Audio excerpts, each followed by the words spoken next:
Welcome to Still Untitled, the Adam Savage Project. I'm Will. I'm Adam. And I'm Norm. Hey guys, how y'all doing?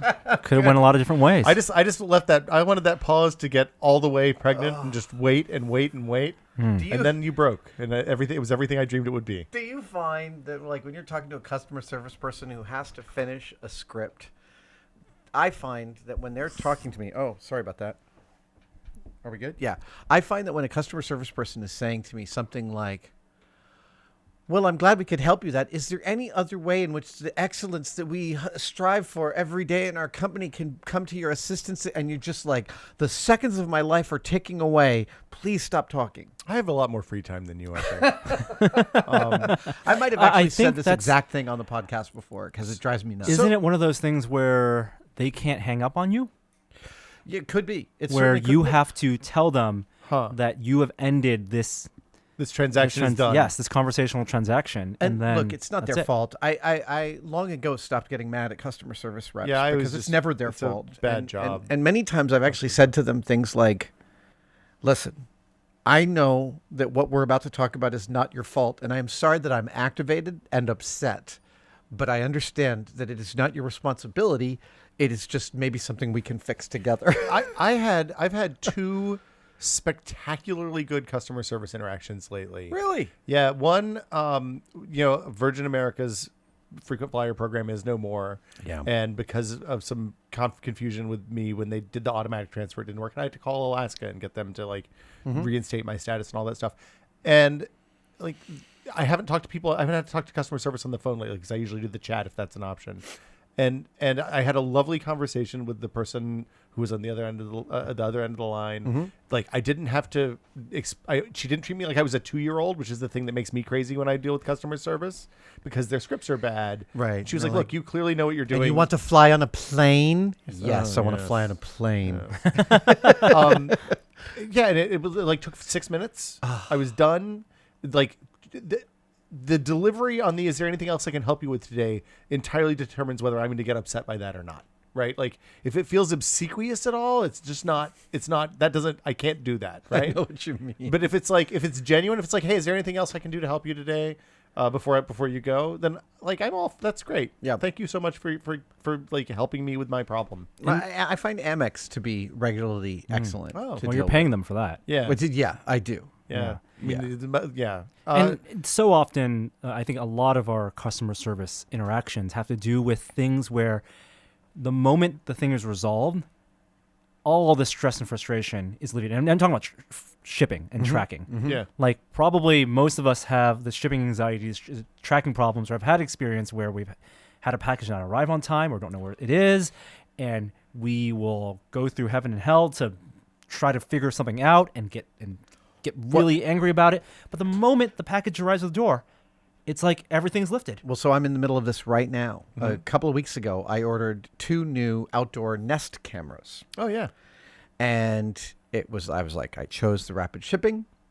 Thursday comes around, and it's like, it's out. It's on its way to you. It doesn't arrive. No ticket. No thing. So Friday, I go look, and it's like, we're sorry your package is late. Yeah. No, nothing but that. No, nothing. You don't know what's going on outside your house right now. That's when I clicked on the tracking number. It says, we're sorry it's not there. Yeah. But we don't know. Clearly, they don't seem to know. Yeah. It's like, it's literally the equivalent of the text of the, the emoji. Sometimes we just want more information. More information would be fine. I was thinking about this the other day as I was sitting looking at an order form, and I was like, man, they're charging me $6 for 2-day shipping. I don't like this company. I'm not going to buy this. I'm going to go buy it someplace else. And I thought back to probably the first time I mail ordered anything with my money was when I built my first computer when I was maybe a sophomore in college, right? And at that time, there was no Amazon. Yeah. Newegg wasn't a thing. You went to some terrible website with frames. Yeah.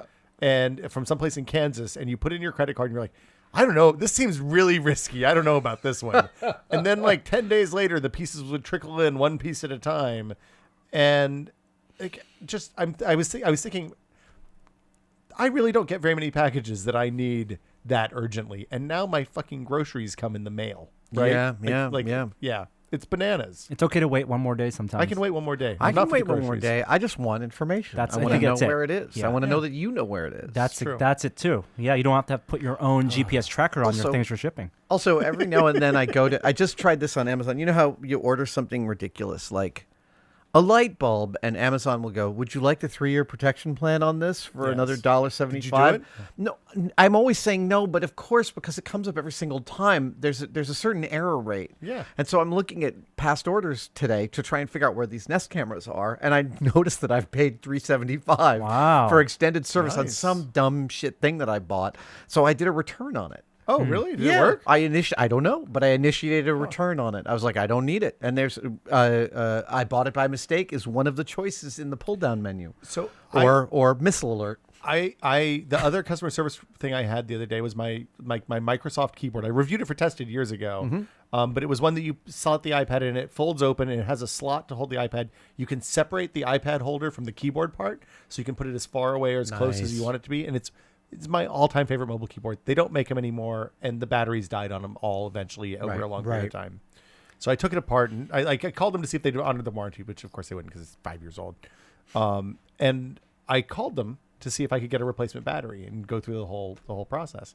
And they were really, really nice and super apologetic in saying, no, hey, you're boned on this. So then I went to Amazon and I ordered one off of Amazon from like their returns and warehouse deal site or whatever. And they sent completely the wrong thing. And I had another great reaction with interaction with those folks. But here's a question. Yeah. Now I'm going to tangential. I'm looking.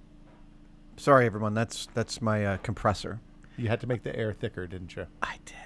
I'm looking for a mechanical. I have the new MacBook Pro, and I love it, Yeah. except for its keyboard. Except Yeah, for it's those terrible. keyboards. It's Yeah. better Casey than the last Johnson. one, but that's Yep. not saying much. Yeah. I don't think so. Oh no, it's better than the one that was too thin. Its predecessor was actually even The worse. 12-inch MacBook. No, the same MacBook, just the last years. This one, couple if years you ago. get one speck of dust in the key, it won't stop working. Butterfly switches. I haven't had that happen yet, but yeah. Yeah. And then it's like almost a complete. It's like it's the the joke about like changing the oil in a Jaguar requires you to remove the engine. Apple is now doing this.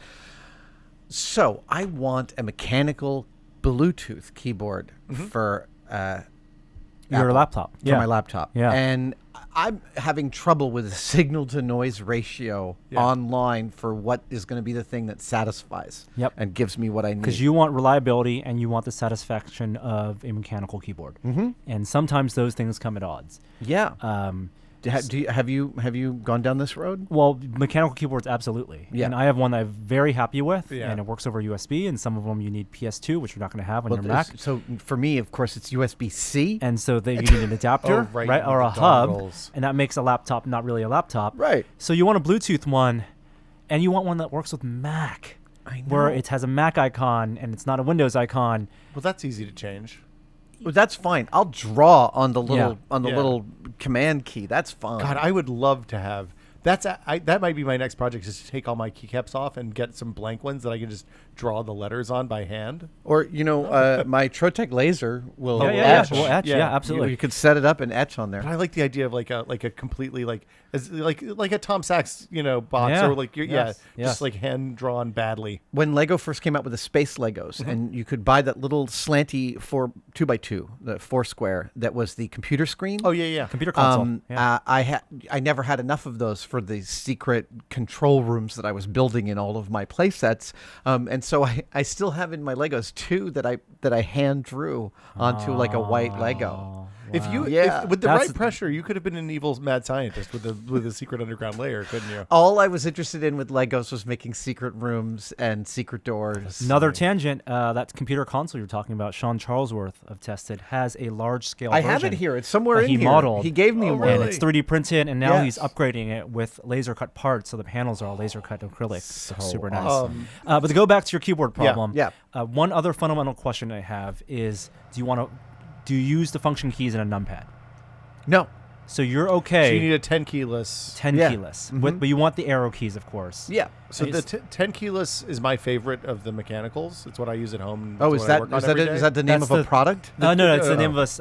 It's like a category. Oh, okay. like it's- 75% of keys. If you Right. if you go, Right. if It you doesn't do- have the final right hand. right. Yeah, It doesn't have the data numpad. entry. It yeah. doesn't have the surrounding keys around that. But it has home end insert and Just scroll need lock and all command, escape, backspace, and your number, numerical. yeah, row. numerical. Yeah. that stuff. I'll have to look. I'm on some mechanical keyboard forums.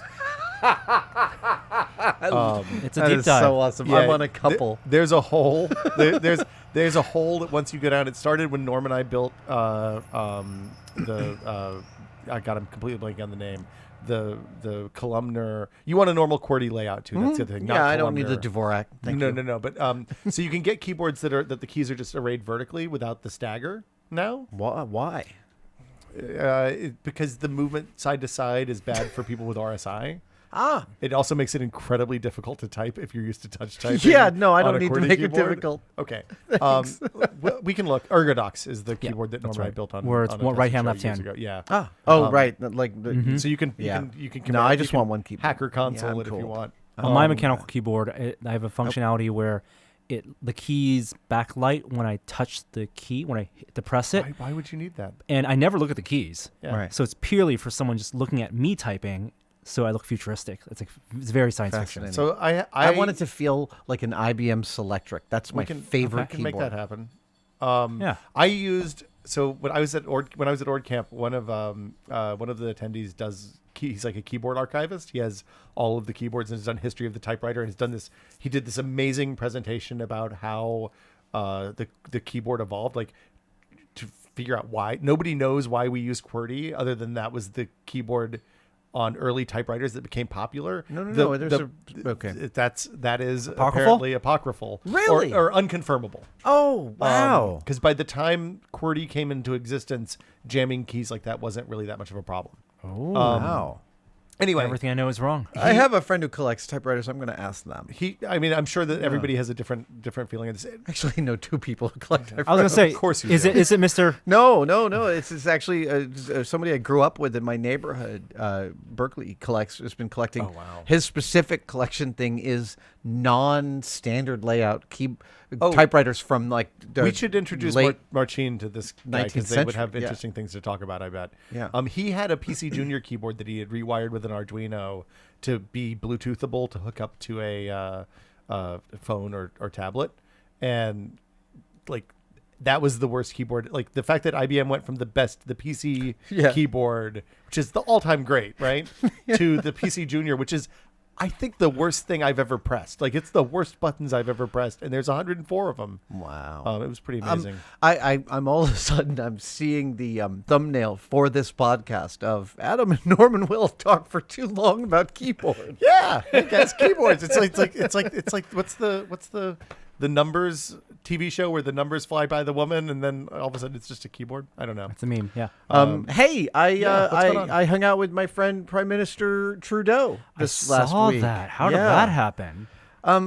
We met about 5 or 6 years ago and became friends. And he was in town. He was in California. He made it up and down California. Went on a hike a couple days later with Mayor Garcetti of Los Angeles. While he was in town, he reached out and said, "Hey, come on by and let's have a drink." And Wow. we did. So did he come here? He didn't come to the cave. Oh. We were over near his hotel. I don't know what the security is like for the Prime Minister of Canada, but I imagine when he walks into the room and there's just a plate full of guns on the pool table, they might have a little bit of might pause. have had a problem with Yeah, that. they might not be okay with that. His security detail was very good at staying unseen. I thought you were going to say gentle hands for a minute there. Firm, gentle hands. Yes. They also had firm, gentle Okay, hands. good. Yeah. Good. It was a lovely, lovely evening. He's a genuinely lovely man and a real science nerd. I mean, that's the most fun, right? We just literally talked about science nerdy stuff for a couple of hours. That's so good. Did he Yeah. wish he was at the Olympics? I did not ask. Oh. Ivy I was literally, I was trying to stay away from all things topical. I was figuring, what is his daily life like? It is people going, dude, what the hell? And like, I thought, let me not do that. sign my You should, visa. ask him, you should ask him if they're thinking about building a wall. You know, it might be a good idea. It might be in order. I did make some joke about taking a shot of maple syrup. That's good. Canadians like that kind of that and the A's and the boots. I sent him an EDC1 bag. Yes. Oh, nice. And hilariously, it got tied up in customs. Wow, that's all his fault, isn't it?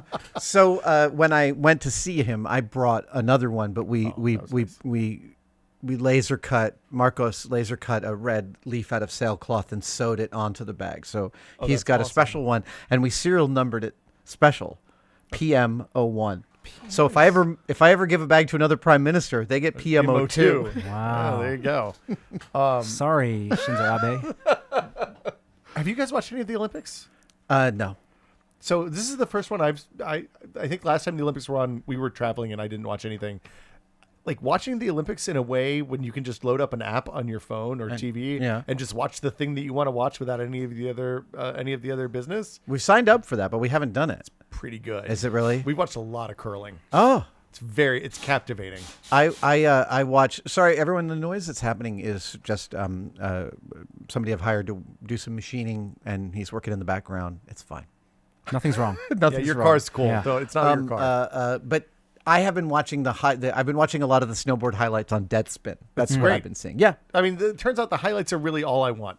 Right? I want to watch like the 5 minutes of the best and the worst, and the mediocre I can take or leave. I came across on one of the sites I came across this morning. There were like an ode to ice dancing in pairs or institutionalized face sitting. That's only one of the technical challenges. There are many. You have to check the list, Adam. It's also an example of an event when it's not hosted here locally, where they do not abide by our viewing schedules, and they have no reason to. And NBC, who has the rights to broadcast it here, everything has to be on delay to maximize their ratings here. But not only that, they do things like during the opening ceremonies where when America's entrance lasts 7.5 minutes, when NBC airs it 10 hours later, it's 23 minutes long. Right. Yeah. And also they talk about how awesome the occupation of Korea was by Japan in World War II. Yeah. Oops. I mean, maybe having the sports, I don't know. Maybe just getting the sports guys to do that one isn't the best idea, but what do I know? But it's an interesting media conundrum because we can get all the results immediately. They're on Twitter. They're on social media. Well, they're on the streams. They're You on can the watch streams, live. right? The athletes themselves are tweeting, mid competition, Mid-airing of the right? competition. So you don't have to consume it in any traditional way, but it's the traditional method that's the ritual, Right. that builds interest and builds hype for it. It's much like I'm going to go ahead and tell you, like the only complaint I have is that they really, really stack a ton of ads in front of each individual thing. So if you're like bouncing from thing to thing to thing, then you watch way more ads than you would if you were probably watching just the live feed.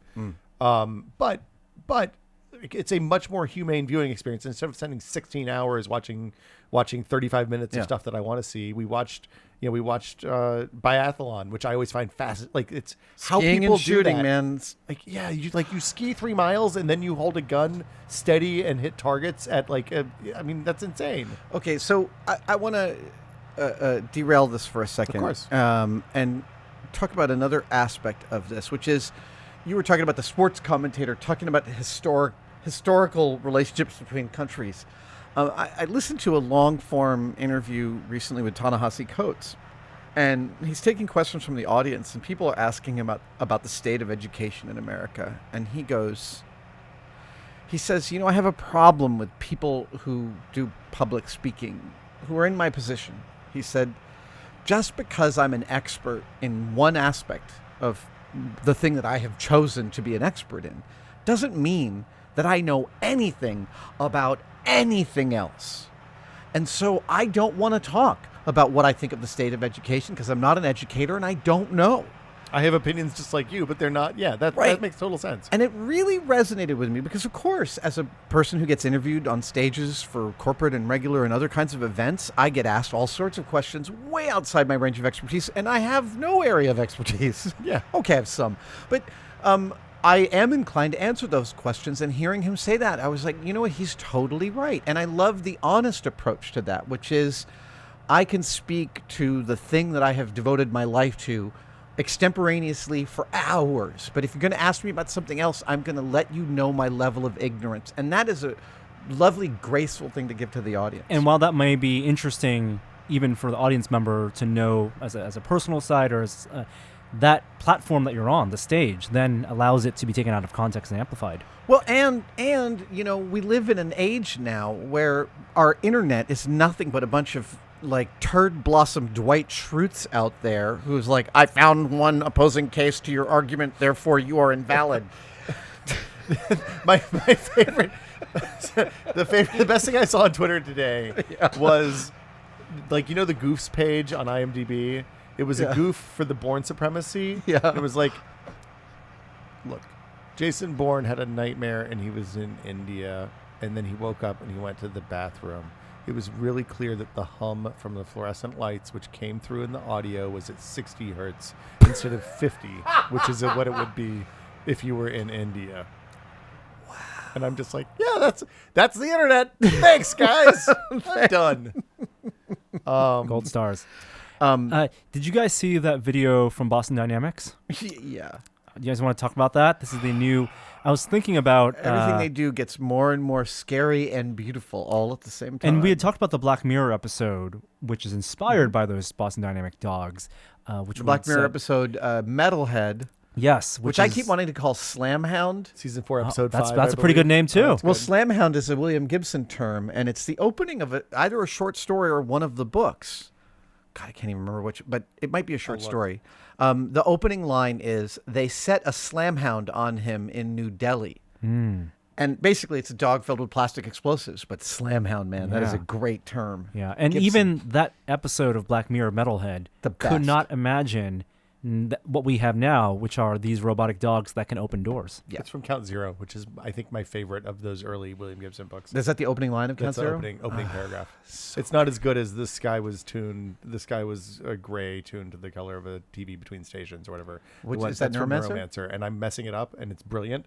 But nobody under the age of about 35 is going to have any idea what he's talking about. Neuromancer's so important. I should reread all three of those. I would go back and reread those with you. It's been a you long know what? time. I almost want to work because Gibson's a serial trilogist.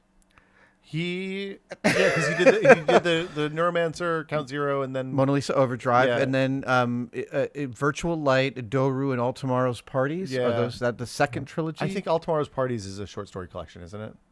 I can't remember. I can't. I don't like those as much as I like there's the like first 4 one. trilogies Well, then now. Pattern Recognition, whatever the middle one's called, Spook Country. and Spook Country, and those 3. Those are my favorites. The Casey Pollard ones are amazing. There is a device in that trilogy yes. where 2 people meet in a warehouse, and one of them pulls out a Pelican case and turns a switch. Mm-hmm.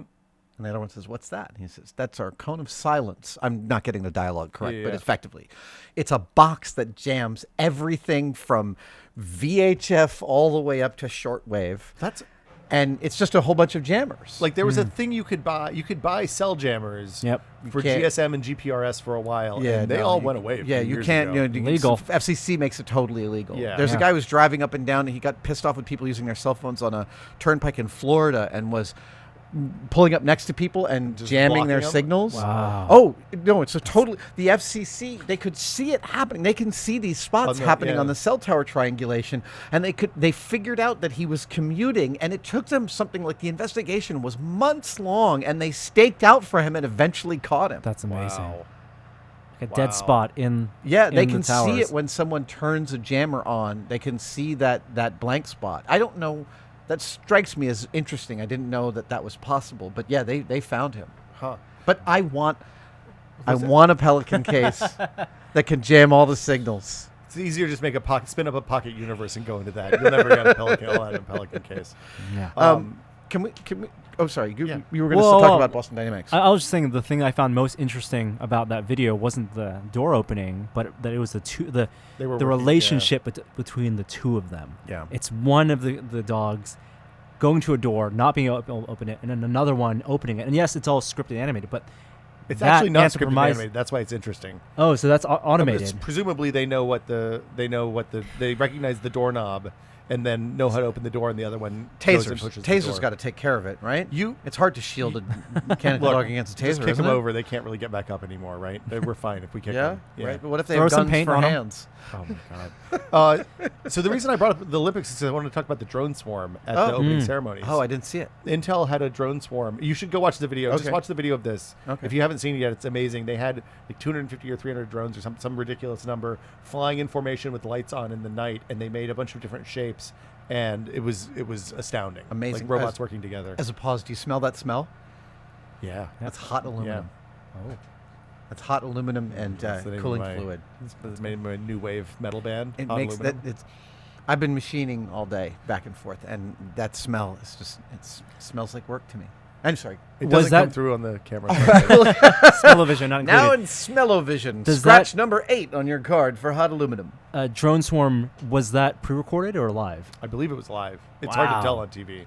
Was Damien Kulash riding one? Oh, Damien Kulash. Is. Sorry, the lead singer of OK Go. Oh no, that would have been really rad. Yeah, though. wouldn't it? They were very small. They were like They looked like they were 250 millimeters. Oh, with I lights. think I know who was doing that swarm then. Yeah. Well, Intel paid for it. I don't know who Right. did it. There's a company that's been at the forefront of that technology that did a demo at TED 2 years ago, their stuff is absolutely remarkable. It was transfixing. Yeah, because on a stage, they just had them take off and you can't even see them, and then they light up and they're doing circles and Yeah. designs in the air, and it's It's where really transformative. Disney has that the patent to do like basically fireworks with those type of drones because they want to Oh, use wow. that at Disneyland, Disney World, not over people, but even close enough away Do it over the lake. where you can see exactly where you can see that stuff happen. We're gonna converge these segues because one of the reasons I also wanted to mention the Boston Dynamics and Metalhead episode of Black Mirror and how Terminator-like they are is because I saw a drone 2 days ago that just got announced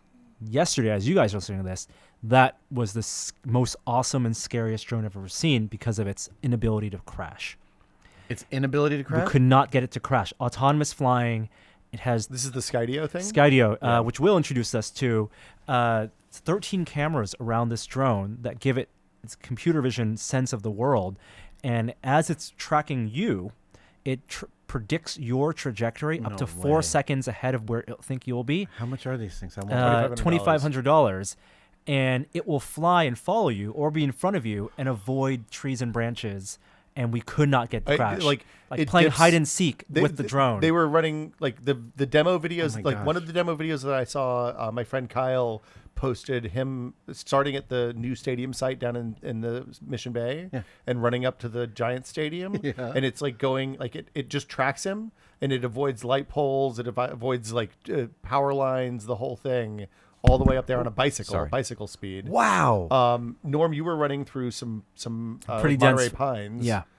Like near Gold. It looked like it was at Golden Gate Park. I don't think It was that's the where South City. Yep. Yeah. And could not get it to crash. That's insane. I can't wait. Yeah. Well, they're shipping in 2 weeks, so get your order in now. Okay. I want to come out when you take that thing out for flying. I want to see how it works. You wanted to talk about The Good Place. I did. Ooh. Let's wrap up by talking about this is a show that, gosh, it's a show that if you guys haven't watched out there, we want to convince you to watch it, and we're going to use Will as our It's an as our NBC test show. subject. Yes, it's an NBC Right. show, and it's getting a lot of great reviews now. It's just wrapped up its second season. Kristen Bell And Ted Danson. And the premise, when they launched it, was a very simple premise. A woman, Kristen Bell, dies and goes to heaven, a.k.a. the good place, but she doesn't belong there. It's a They got the clerical wrong one. mistake. Look, my name's Will Smith. They got the wrong Will Smith for this one. There you I'm go. afraid. Does Jaden every now and then just knock on your door? Look, and let me tell you, Will Smith getting Instagram has been real interesting for me. But what's interesting about this show, because the premise is, I think, a solid premise. Like, she can't swear because she's in heaven. Yeah, she constantly says things like, "Holy shirt balls!" Yeah, what the fork? But it seems really cotton candy like as a show, and I didn't get hooked onto it until almost 2 years later, and I think a lot of people the same, because it's getting the momentum the show is building. It's now, I think, one of the best comedies on television. So Gene and I independently picked it up, like in our own separate TV viewing time, and like it was interesting to me after watching the pilot. It was interesting because I was like, oh, okay, so the gag is the fish out of water gag is easy to see and obvious, and like, yes, she is the antithesis of the heaven is separated into communities based on how good you are, and if you're good enough to get in the top tier, which she is, they're the very best of the best of the And best. you are joined with your soulmate, Yes. and you live out eternity in a beautiful house with them. And they play a brief clip of what happens to the people who aren't in the good place. Which sounded really bad. A lot of burning. Yeah. And so she's pretty committed to not getting kicked out of this place in the beginning. And it's really clear that there's going to be a brinksmanship thing that goes on as the show. I've watched 2 episodes. So Will, I'm an expert. this is so fascinating. This really is. Yeah. because Adam and I we've both binged we've it. been to the other side of the looking glass. Yeah, so I have a theory.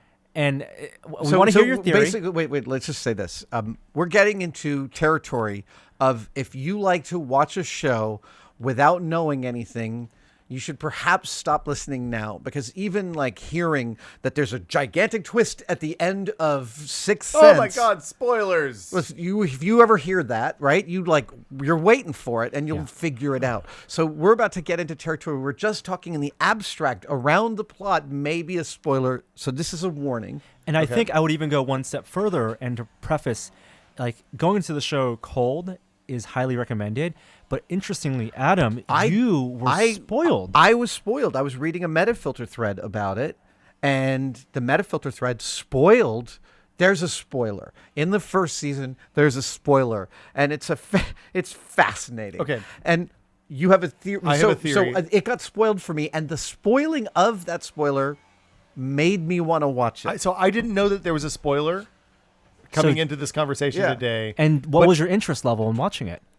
I enjoyed the first episode. I'll probably come back to it. I mean, the second episode. I'll probably come back to Right. it. So But I did not feel like it was a binging thing. It's like if I'm I was sitting up super and it's compelled midnight, once I'll I watch heard it. about the spoiler. But my theory after watching the first 2 episodes is that, much as we learned in the second and third Matrix, sorry, speculative spoilers here, I guess. I don't know. I guess so. I felt like every one of those communities probably has somebody who's not supposed to be there to kind of balance things out and keep the whole thing That's even really keeled. I love that idea. Yeah. That's a nifty one. It's wrong, but Good. it's awesome. Perfect. Okay. oh, this is fun. I think So it's up to you. yeah. I'm fine getting Choose the spoiled. pill. I don't feel spoiled. Choose your pill. Look, I'll take the Morpheus. Okay. I would have 5 years ago. I would have unhesitantly said I will take the red pill, but now there's some connotations to that I'm not really comfortable with. So I would just like to be spoiled, please, gentlemen. Okay. All right, and for people out there, same deal with you. Yeah, we're about to spoil. Know that Will's guess about this show Laughably wrong or just wrong? No, we'll find out soon. Totally interesting. It's totally interesting. And that Adam was compelled by the spoiler to binge it. I was compelled by the reviews and the ravings to binge Also- it. And it also it might be that is actually also part and parcel of a future spoiler. Sure. okay. We don't know. We don't know. Yeah. I've spent the first half of the season wondering how they're going to get from here to where I know they're getting, and I spent the second season wondering how they're going to get a whole second season out of this. I mean, the first 10 minutes of the first episode, I was like, I don't know how this show lasts at all, Right. Because this is going to be treacly and awful and touched by an angel. And the best thing we can say about the show is that they do so many unexpected things where you would think that very thing. How can they get legs out of this concept? Oh my and God. they find ways to. Oh, And so Kristen Bell is like consistently amazing, right? Across all the stuff I've ever seen her She's in. the best. Yeah. I love her. Are we ready? We've incredible. danced Spoiler. around Comes the it. They've Spoiler. had time to turn off the radio if they Yep. want. Okay. The good place is not the good place. She's in hell. Oh. And you find out she figures it out on her own at the end of the season, on the season finale of season 1. Well, I mean, it makes sense. You'd want to placate rather than entomb them. And it's part of a brand new I'll Well, leave it at let's that. leave it at that. But you've met Janet, the Siri of The Good yeah. Place, right? When say Janet, she shows up, she becomes a much more highly developed character. And the best part is hell, the bad place, also has a Janet, but it's bad Janet. And so bad Janet is dressed in black leather, has long blonde hair, and is never not looking at her phone while she talks to you. And so when you go, bad Janet, and she shows up and you go, can you bring me some burgers? And she'll say, why don't you roll off your mom and do it yourself? I love bad Janet so much. Janet and bad Janet curse, and she can't do any of the things that she enjoys. And Yes. she can't be an awful person. Yeah. It's a beautiful wrinkle, and Danson does the turn.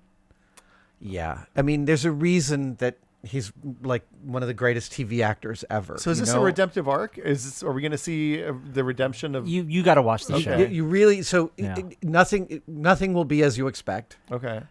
It is really surprising. Like I started watching the second season, and every single episode, I'm like, I don't know where they can go from here. And every time they took someplace different and weird and awesome. After listening to you talk to Vince Gilligan about their writing process for Breaking Bad and like the way that they would intentionally dig themselves into holes and then have to figure their way out of it based on like keeping the rules of the world, it's completely changed the way I watch TV in a really positive way.